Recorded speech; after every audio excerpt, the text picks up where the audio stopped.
اعوذ باللہ من الشیطان الرجیم بسم اللہ الرحمن الرحیم وأوحى ربك إلى النحل أن اتخذي من الجبال بيوتا ومن الشجر ومما يعرشون ثم كلي من كل الثمرات فاسلكي سبل ربك ذللا يخرج من بطونها شراب مختلف ألوانه فيه شفاء للناس إن في ذلك لآيات لقوم يتفكرون۔ سبحان اللہ۔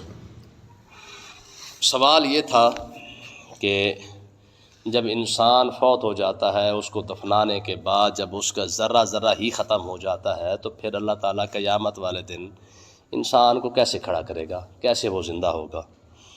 ٹھیک ہے، پھر اسی سوال جیسا ہی تھوڑا سا سوال مختلف ہے کہ مثال کے طور پر کوئی سمندر کے اندر مر گیا، اس کی لاش کو سمندر میں بہا دیا گیا، تو اب اس کی لاش کو تو مچھلیاں کھا گئی ہیں، سمندری مخلوق کھا گئی ہے۔ تو سوال کفار مکہ کا یہی تھا کہ جناب چلو ایک منٹ کے لیے اگر مان بھی لے کہ مردہ زندہ ہوگا، لیکن مردہ ہی نہیں رہا تو زندہ کیسے ہوگا؟ اس کو تو مخلوق کھا چکی ہے یا زمین کھا گئی ہے، اس کی تو ہڈیاں تک جو ہے وہ زمین کھا چکی ہے، کیڑے مکوڑے کھا چکے ہیں، اب زندگی کیسے ممکن ہے؟ وجود ہوتا تو چلو کچھ نہ کچھ مان لیتے، حالانکہ اللہ تعالیٰ نے دونوں مثالیں رکھ دی ہیں۔ کچھ قبریں ایسی ہیں جن کا وجود تک نہیں، اور کچھ قبریں ایسی ہیں کہ 1400 سال گزر چکے ہیں، آج بھی سے سلامت پڑے ہوئے ہیں، سبحان اللہ۔ دونوں چیزیں موجود ہیں۔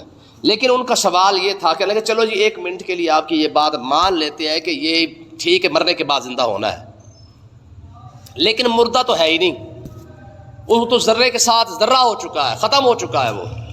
تو اللہ تعالیٰ نے اس کے 3-4 جواب عطا فرمائے۔ پہلے ارشاد فرمایا کہ تم بارش جب نازل ہوتی ہے تو تنکا اگر جو ہے اللہ تبارک و تعالیٰ زمین سے نکال دیتا ہے بغیر بیج کے، بغیر فصل کے، تو مردے کو بھی اس طریقے سے زندہ کر سکتا ہے۔ ہریالی سے ایک تنکا اگر کھڑا ہو سکتا ہے تو تمہارے ذرے ذرے بھی کھڑے ہو سکتے ہیں۔ دوسری مثال کیا دی تھی کہ اگر اللہ تعالیٰ ایک گھاس کھانے والے جانور کو گوبر الگ کر دیتا ہے، خون الگ کر دیتا ہے، پانی الگ کر دیتا ہے، دودھ الگ کر دیتا ہے، اگر یہ کر سکتا ہے تو تمہارے اجزاء بھی اکٹھے کر سکتا ہے۔ سبحان اللہ۔ تیسری بات اللہ تعالیٰ نے جو ارشاد فرمائی تھی وہ یہ تھی کہ کھجور اور انگور سے اگر شراب بن سکتی ہے تو اچھا رزق بھی بن سکتا ہے، چیز تو ایک ہی ہے۔ ہماری یہ مختلف چیزیں ہیں، اگر یہ ساری چیزیں مختلف ہو کر بھی اگر ایک ہو سکتی ہیں، یا ان کی بنیاد ایک ہے، جو رب اتنا کاریگر ہے کہ اتنی سارا کام کر سکتا ہے، تو اس کے لیے اجزاء کو اکٹھا کرنا، چاہے وہ کسی کے پیٹ کے اندر ہے، چاہے کوئی کیڑے مکوڑے کھا گئے ہیں، چاہے وہ ذرہ ذرہ ہو چکا ہے، اس کے لیے اکٹھا کرنا کوئی بڑی بات نہیں ہے۔ اب آگے دیکھیں کیا ہو رہا ہے۔ اللہ تعالیٰ نے ایک اور بات ارشاد فرمائی سمجھانے کے لیے، فرمایا وَأَوْحَىٰ رَبُّكَ إِلَى النَّحْلِ، یہ چوتھی مثال ہے۔ فرمایا کہ تیرے رب نے شہد کی مکھی کی طرف وحی فرمائی ہے، شہد کے مکھی کی طرف وحی فرمائی ہے، کیا ان اتخذی من الجبال بیوتا، کہ تو پہاڑوں میں جا کے اپنا گھر بنا، ومن الشجر، اور درختوں میں جا کر بنا، ومما یعرشون، اور جو اونچی اونچی جگہ ہوتی ہے یا گھر ہوتے ہیں یا ان کی چھتیں ہوتی ہیں وہاں پہ جا کے اپنا گھر بنا۔ پہلی بات سمجھنے کی کوشش کریں، رب نے ارشاد فرمایا وَأَوْحَىٰ رَبُّكَ، ہم نے وحی فرمائی ہے کس کی طرف؟ شہد کی مکھی کی طرف۔ وحی نازل ہوتی ہے نبیوں کی طرف، وحی تو انبیاء پر نازل ہوتی ہے، یہاں رب فرما رہا ہے کہ میں نے وحی شہد کی مکھی کی طرف نازل فرمائی ہے۔ تو اس کا کیا مطلب ہے؟ یاد رکھیں کہ جب اللہ کا پیغام آئے انبیاء کی طرف تو وہ وحی ہے، جب اللہ کے غیر کی طرف کوئی اور ہو، جیسے قرآن مجید کہتے ہیں اوحیت الی الحواریین، کہ ہم نے عیسیٰ علیہ السلام کے ساتھیوں کی طرف وحی فرمائی، کیا ان آمنوا بی و برسولی، کہ مجھ پر بھی ایمان لاؤ، میرے رسول پر بھی ایمان لاؤ۔ سبحان اللہ۔ دوسری مثال وَأَوْحَيْنَا إِلَىٰ أُمِّ مُوسَىٰ أَنْ أَرْضِعِيهِ، کہ ہم نے موسیٰ علیہ السلام کی والدہ پر وحی فرمائی، کس بات کی؟ کہ تو موسیٰ علیہ السلام کو دریا میں ڈال دے، ہم جانے اور ہمارا کام جانے۔ سبحان اللہ۔ دو مثالیں۔ تیسری مثال یہی ہے کہ اللہ تعالیٰ نے شہد کی مکھی کی طرف وحی نازل فرمائی ہے۔ تو یہ وحی کا کیا مطلب ہے؟ اس کا مطلب یہ ہے کہ ہمارے بزرگ فرماتے ہیں کہ یہ جو وحی نازل ہوتی ہے نا، وحی کے نازل ہونے کا اگر غیر نبی کی طرف ہو تو اس کا مطلب یہ ہوتا ہے کہ اللہ تعالیٰ ان کے دل میں یہ بات ڈال دیتا ہے۔ سبحان اللہ۔ جبریل علیہ السلام نہیں آتے ہیں، لیکن اللہ تعالیٰ کیا کرتا ہے، ان کے دل کے اندر یہ بات ڈال دیتا ہے، کیا کہ وہ اللہ تعالیٰ نے حضرت موسیٰ علیہ السلام کی والدہ کے دل میں یہ بات ڈال دی کہ انہوں نے کہا کہ بچانا ہے تو پھر یہی کر لیتے ہیں کہ موسیٰ علیہ السلام کو دریا کے اندر ڈال دیا۔ تو اللہ تعالیٰ نے ارشاد فرمایا ہم نے وہی کیا فرمائی، ان کے دل میں یہ بات ڈال دی۔ اب اللہ تعالیٰ نے جو فرمایا میں نے شہد کی مکھی کی طرف جو ہے وہی فرمائی ہے. اس کا مطلب کیا ہے کہ میں نے شہد کی مکھی کی طبیعت کے اندر یہ بات رکھ دی ہے. وہ کیا کرے گی؟ وہ اپنا گھر 3 جگہ پر بنائے گی. کون سا؟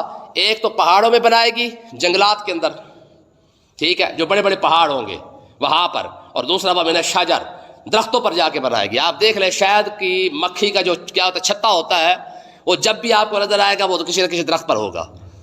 ٹھیک ہے، تو اللہ تعالیٰ نے ارشاد فرمایا وہ خود نہیں بناتی، وہ ہم نے حکم دیا ہوا ہے. سبحان اللہ. ٹھیک ہے، بڑے بڑے پہاڑوں کی ایسی غاروں کے اندر جا کے جناب چھتا بنائے گے کہ بندہ سوچ کر حیران رہ جاتا ہے کہ یہاں پہ آ کے کیسے بنا لیا ہے. پھر میں وہ خود نہیں بنا رہی، یہ بھی ہمارا حکم ہے کہ وہاں پہ جا کے بنانا ہے. اور اگلی بات میں وَمِمَّا یارشون، یہ جو چھپر ہوتے ہیں بڑے بڑے، یعنی جو ہوتے ہیں نا کانے کے بنے ہوئے جو بڑی چھتیں ہوتی ہیں، ٹھیک ہے، تو فرمایا ہم نے کہا کہ یہ جو بڑی بڑی چھتیں ہیں نا یہاں پہ جا کے بناؤ. تو آپ دیکھیں بڑے بڑے جو پرانے گھر ہوتے ہیں یا کوئی ایسی جگہ ہوتی ہے وہیں پہ جا کے جناب یہ چھت بنا لیتے ہیں. تو اللہ تعالیٰ نے ارشاد فرمایا کہ یہ جو وہی ہے نا، یعنی ہم نے جو حکم دیا ہے نا شہد کی مکھی کو، یہ 3 جگہوں پر حکم دیا کہ کہاں کہاں گھر بنانا ہے، پہاڑوں میں، درختوں پر اور چھتوں پر. ٹھیک ہے، جب بھی یہ گھر، آپ کو کبھی بھی کوئی چھتا زمین پر نظر نہیں آئے گا، نہیں بنائے گی. کبھی ہوا ہے؟ کبھی زندگی کے اندر یہ تماشا آپ نہیں دیکھیں گے کہ جناب کوئی چھتا ہو جناب شہد کی مکھیوں نے جناب زمین پر ہی بنا رکھا ہو کہ چلو اتنے لمبے پہ کم کر لینے. نہیں، ایسا نہیں ہوتا. ٹھیک ہے، فرمایا یہ 3 جگہ ہیں، ان کے علاوہ کوئی دوسری جگہ نہیں ہے. یا درخت پر نظر آئیں گے، یا پہاڑوں میں نظر آئیں گے، یا کسی نہ کسی چھت پر لٹکے ہوئے نظر آئیں گے. ٹھیک ہے.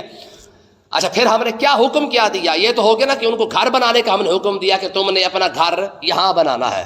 ذرا ان کے گھر بھی چیک کر کے دیکھ لیں، ٹھیک ہے جی، کہ کس کاریگری کے ساتھ انہوں نے اپنے جناب والا چھتا بنایا ہوتا ہے. اس کے اندر سوراخ دیکھیں، ان کا بنانا دیکھیں، اور اس جو ڈیزائن انہوں نے بنایا ہوتا ہے، کوئی دنیا کے اندر کوئی مائی کا لال ایسا ڈیزائن بھی نہیں بنا سکتا ہے جو شہد کی مکھی نے اپنا چھتا بنایا ہوتا ہے. اور اس انداز کے ساتھ وہ بناتی ہے کہ بندہ سوچ بھی نہیں سکتا ہے. ٹھیک ہے، تو اللہ تعالیٰ نے ارشاد فرمایا کہ ہم نے حکم دیا بھی گھر بنانا ہے اور ایسے بنانا ہے. دیکھ لے، شہد کی مکھی ہے، گھر بنا رہی ہے، لیکن گھر بھی ایسے بنا رہی ہے کہ رب کے حکم سے جناب گھر بھی بن رہا ہے اور ڈیزائن بھی اس انداز کے ساتھ ہو رہا ہے. دنیا کا مائی کا لال کوئی بڑے سے بڑا ٹاور تو بنا سکتا ہے لیکن اس جیسے ڈیزائن نہیں بنا سکتا. بات سمجھ آئی؟ اچھا، پھر ہم نے کیا حکم دیا؟ میں سما کلی، اللہ تعالیٰ نے ارشاد فرمایا پھر ہم نے اسے حکم دیا کہ تو کھا. کیا کھا؟ من کل الثمرات، جہاں سے تجھے پھل ملے، پھول ملے، جو چیز تجھے ملتی ہے نا پھلوں اور پھولوں میں سے، وہاں فرمایا ہر ایک پھل پاس جایا کر، وہاں پہ جا کر جو ہے اس کو نچوڑ کے لایا کر. ٹھیک ہے، ہم نے شہد کی مکھی کو حکم دیا ہے کہ جا کے کیا کر، پھلوں کو نچوڑ، پھلوں کو کھا. اچھا، مجھے آپ اندازہ کریں، شہد کی مکھی گلاب کا پھول نچوڑ رہی ہے، لیکن گلاب کے پھول کا پانی بھی ختم نہیں ہوتا، خوشبو بھی ختم نہیں ہوتی ہے. سبحان اللہ. تو پھر کیا نچوڑتی ہے؟ کسی بھی چیز کو نچوڑ دیا جائے تو اس کا تو رس ختم ہو جاتا ہے. پھر کمال کی بات دیکھیں کہ یہ نچوڑتی پھر کیا ہے. تو اللہ تعالیٰ نے ارشاد فرمایا ہم نے کہا من کل الثمرات، یہ جتنے بھی پھل موجود ہے نا، چاہے درختوں پر لگتے ہیں یا پھلوں پر ہے یا پھولوں پر، کیونکہ یہ 2 چیزوں پر بیٹھتی ہے، یا پھلوں پر یا پھولوں پر.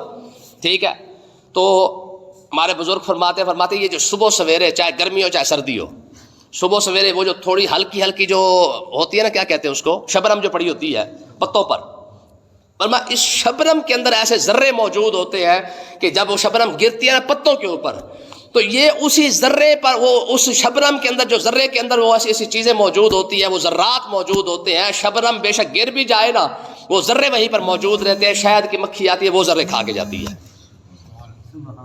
ٹھیک ہے، درختوں پر بھی ہو، پتھروں پر بھی، اپنا پھولوں پر بھی ہو، پھلوں پر بھی ہو، جہاں پر بھی یہ شہد کی مکھی بیٹھے گی، وہ جو شبنم کے اوپر جو ذرات ہے، یہ شبنم کے جو ذرے ہوتے ہیں پتوں کے اوپر پڑتے ہیں یا پھولوں کے اوپر پڑتے ہیں، فرماتے ہیں وہ کھاتی ہے. اچھا، اس کے بعد ہوتا کیا ہے؟ میں فصل کی سو بولا رب کے ذوللا، میں کہ اللہ تعالیٰ نے ارشاد فرمایا ایک تو کیا کر، پھر اللہ تعالیٰ نے ارشاد فرمایا فصل کی سو بولا رب کے ذوللا، میں اپنے رب کے بتائے ہوئے راستے پر نا نرمی کے ساتھ چلتی رہے. مجھے آپ بتائیں، یہ چھتے سے نکلتی ہے، پتہ نہیں کہاں تک جاتی ہے، ٹھیک ہے، لیکن واپسی کا راستہ نہیں بھولتی ہے. کبھی ہم نے غور نہیں کیا ان چیزوں پر. دیکھیں اللہ تعالیٰ کس چیز کی مثال دیتا ہے کہ شاید میرے بندے غور کر کے دیکھیں. آج سے پہلے آپ لوگوں نے بھی کبھی سوچا بھی نہیں ہوگا کہ یار شاید کی مکھی کا اندر یہ کمال بھی ہے، کیونکہ توجہ کبھی نہیں جاتی ہماری. ٹھیک ہے. اب ہوا کہ اللہ تعالیٰ نے ارشاد فرمایا فصلوں کی سبل ربک ذللا، نرمی کے ساتھ کیا کر، جو تیرا رب کا بتایا ہوا راستہ نہ اس پر چلتی رہے. کیا کرتی ہے؟ صبح سے جناب نکلتی ہے، یعنی اپنے ٹائم پہ جب بھی اسے نکلنا ہوتا ہے وہاں سے وہ شہد کی مکھی نکلتی ہے اور جا کے پتہ نہیں کہاں سے جناب جا کے وہ پھلوں کے اوپر، وہ پھولوں کے اوپر، وہ ہر جگہ پر بیٹھ کر سارا کچھ نچوڑنے کے بعد لاتی ہے اور لا کے اپنے چھتے کے اندر جب وہ کیا کرتی ہے نکالتی ہے، اللہ تعالیٰ اسی کے اندر مٹھاس پیدا فرما دیتا ہے. سبحان اللہ. ٹھیک ہے. اب دیکھیں ہوتا کیا ہے، فرمایا یخرج من بطونھا، فرمایا کہ اللہ تعالیٰ کی ذات وہ ہے جو اس کے پیٹ سے نکالتا ہے کیا؟ شراب، یعنی پینے کی چیز. شراب کا لفظی معنی یہی ہوتا ہے جس کو پیا جائے. ٹھیک ہے. تو اللہ تعالیٰ نے کیا ارشاد فرمایا؟ فرمایا ہم اس کے پیٹ سے، یعنی مکھی کے پیٹ سے کیا کرتے ہیں؟ یخرج، نکالتا ہے وہ اللہ تعالیٰ کی ذات کی کیا کرتی ہے؟ شراب، ایسی پینے کی چیز نکالتی ہے مختلفاً الوانہ، جس کا رنگ ہی مختلف ہوتا ہے. سبحان اللہ. آپ نے کبھی سفید شہد دیکھا ہے؟ میں نے دیکھا ہے. سفید کلر کا، کالے کلر کا، حیران ہو جائے گا کہ نیلے کلر کا سفید موجود ہے، شہد موجود ہے. ٹھیک ہے. تو اللہ تبارک و تعالیٰ نے ارشاد فرمایا کہ یہ نہ سمجھو کہ شہد کا صرف وہی رنگ ہے جو تم نے دیکھ رکھا ہے، مختلفاً الوانہ، اس کے کیا ہے؟ رنگ ہی مختلف ہے. کوئی سوچ سکتا ہے کہ سفید کلر کا شہد بھی موجود ہو؟ عرب کے اندر استعمال ہوتا ہے. ٹھیک ہے. کالے کلر کا شہد موجود ہے، عرب کے اندر استعمال ہوتا ہے، عام استعمال ہوتا ہے. ٹھیک ہے. تو اللہ تعالیٰ نے کیا ارشاد فرمایا؟ فرمایا ایک تو بات کیا ہے، ہم نے اس کے پیٹ سے نکالا ہے. کوئی سوچ سکتا ہے یار رب نے کتنی تحقیق یہاں پہ بیان فرمائی ہوئی ہے. شہد کی مکھی کا پیٹ ہوگا کتنا جس کو رب یہاں پہ بیان فرما رہا ہے، اور وہ بھی قرآن کے اندر. ٹھیک ہے. فرمایا اس کے پیٹ کے اندر جو شہد تھا نا ہم نے اس کو نکالا، اور اس کے رنگ بھی مختلف ہیں، اور صرف رنگ ہی خالی مختلف نہیں ہے، فیہ شفاء للناس، میں جتنی مرضی بیماریاں لگی ہوں اس کو کھانا شروع کر دے اللہ تعالیٰ شفا عطا فرما دے گا. سبحان اللہ. شہد کے اندر اللہ تعالیٰ نے کیا رکھا ہے؟ شفا. یہ شفا فیہ شفاء للناس، فرمایا کہ شہد کی اندر اللہ تبارک و تعالیٰ نے شفا ایسی رکھی ہے کہ جتنی بھی بیماریاں ہوں، جیسی بھی بیماری ہوں، فرمایا کہ اللہ تعالیٰ یعنی ایک طریقہ کار کے ساتھ، یعنی ڈاکٹروں کے نسخے کے مطابق یا حکیموں کے مطابق طریقے کے مطابق، یہ نہیں کہ آدھا کلو شام کو کھانا شروع کر دے اور پائیا ڈیڑھ پائیا جو ہے شام کو سویرے کھا لے.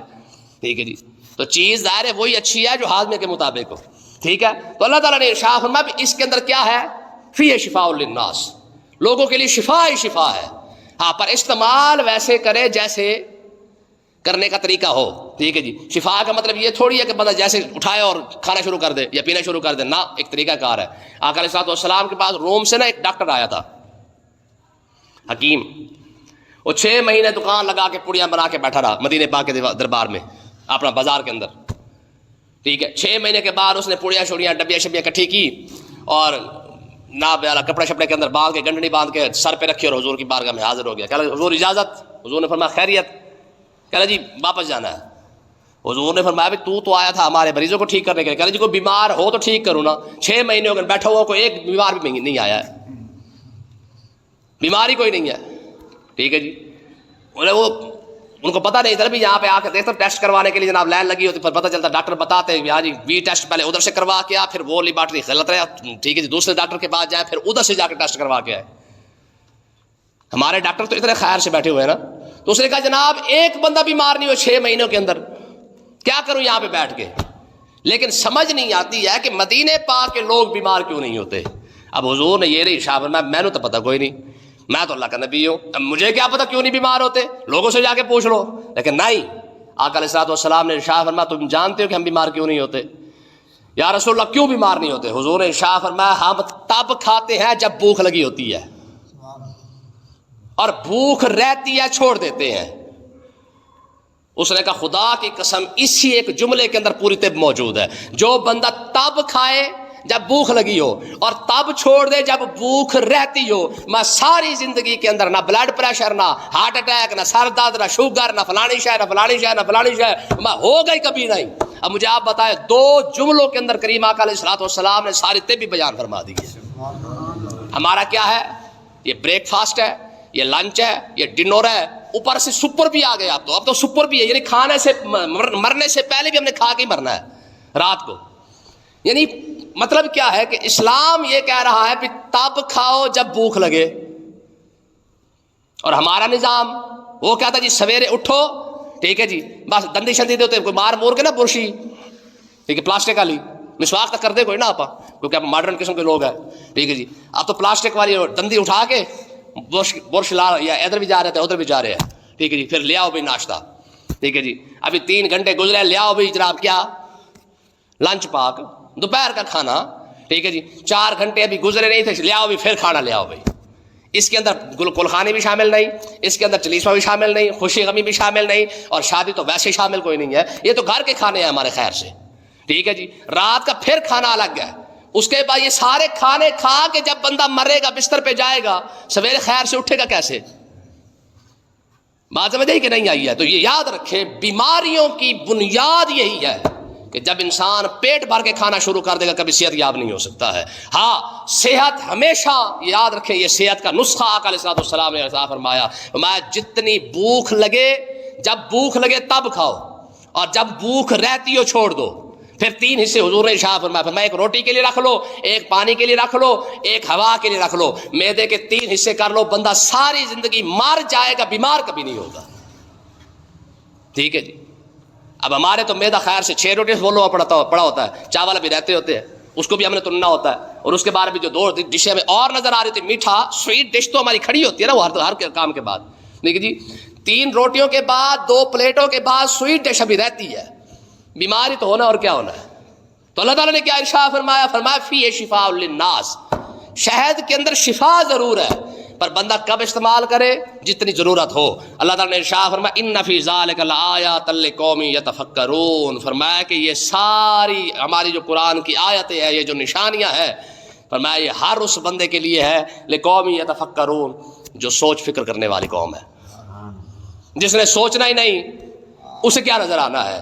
ہاں سوچے گا تو کم سے کم نظر آئے گا نا. تو اللہ تعالیٰ نے ارشاد فرمایا یہ نشانی ضرور ہے، لیکن ہے کس کے لیے؟ جو غور کرے گا، جو فکر کرے گا، جو سوچے گا کہ یار ایک شہد ہے، اس کے اندر اتنا سارا نظام موجود ہے. تو اللہ تعالیٰ نے ارشاد فرمایا کہ یہیں سے حساب لگا لو کہ جو ذات ایک شہد کی مکھی کا اتنا بڑا نظام بنا سکتا ہے، وہ تمہارے اجزاء بھی اکٹھے کر سکتا ہے، چاہے جہاں بھی مرضی موجود ہو. اللہ نے ارشاد فرمایا واللہ خلقکم، اللہ کی عزت کی قسم اسی نے تمہیں پیدا کیا، ثم یتوفاکم، وہی تمہیں مارے گا. جس نے تمہیں پیدا کیا ہے، موت بھی تو اسی نے دینی ہے نا. اور ہوگا کیا؟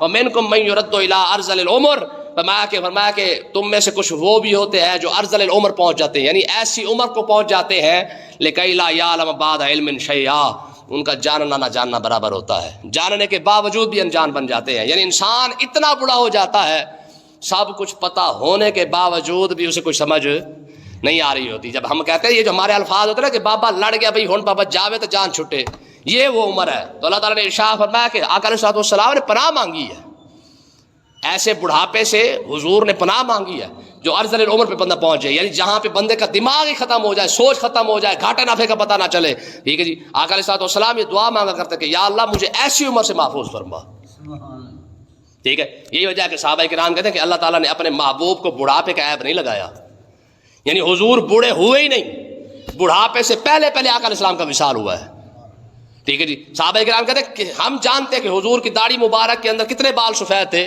صرف 17 بال، ٹھیک ہے جی. محبت کے لوگ مثالیں دیتے ہیں، اس ایسی محبت کو ڈھونڈ کے دکھائیں کہ جنہوں نے عاشقوں نے اپنے معشوق کے، محبوں نے اپنے محبوب کے بال تک گن کے رکھے ہو کہ حضور کی داڑھی مبارک میں کتنے بال سفید آئے تھے. کہتے جی حضور کی داڑھی مبارک میں 17 بال سفید آئے تھے تو کریم آقا علیہ السلام کا وصال ہو چکا تھا، یعنی رب نے اپنے محبوب پر بڑھاپا آنے ہی نہیں دیا، ٹھیک ہے. تو اللہ تعالیٰ نے ارشاد فرمایا کہ تم میں سے کچھ وہ بھی ہے جو ارذل العمر تک پہنچ جاتے ہیں، یعنی اتنا ہو جاتا ہے کہ جناب قرآن مجید کی آیت ہے نا کہ من نطفۃ، یہ الفاظ ہے کہ اگر ہم موت نہ ہوتی تو تم پھر کہاں جاتے. یہ قرآن کے الفاظ میرے ذہن سے نکل گئے ہیں. مطلب کیا ہے کہ یہ جو موت ہے یہ رب کی نعمت ہے. مجھے آپ بتائیں بندہ 200 سال کا ہو جاتا کہاں جاتا؟ ٹھیک ہے جی. جہنم کے اندر کیا ہے؟ جہنم کے اندر یہی تو سب سے بڑا مسئلہ ہوگا کہ وہ مرنا چاہیں گے موت نہیں آئے گی. تو اللہ تعالیٰ نے ارشاد فرمایا بھائی یہ موت بھی تمہارے لیے نعمت ہے. موت کیا ہے؟ نعمت ہے. بندہ خود دعا مانگنے پر مجبور ہو جاتا ہے کہ پروردگار تیری مہربانی اب کرم فرما دے. ٹھیک ہے جی. رشتہ دار اپنے عزیز و اقارب بیٹے بیٹیاں کھڑے ہو کے دعا مانگ رہے تھے کہ مالک تیری مہربانی اب اٹھا لے، اب ختم کر دے اس کو. ٹھیک ہے جی. تو موت کا آنا یہ بھی انسان کے لیے ایک نعمت ہے. اللہ تعالیٰ اس عمر سے بچائے جس کو ارذل العمر کہا گیا ہے. تو اللہ تعالیٰ نے ارشاد فرمایا ان اللہ علیم قدیر، اللہ تعالیٰ علم والا بھی ہے اور قدرت والا بھی ہے. رب یہ سارا کچھ کر سکتا ہے تو تمہارے مردے جسم کے جہاں بھی ٹکڑے ہوں گے ان کو بھی اکٹھا کر سکتا ہے. اللہ پاک سمجھنے کی توفیق عطا فرمائے.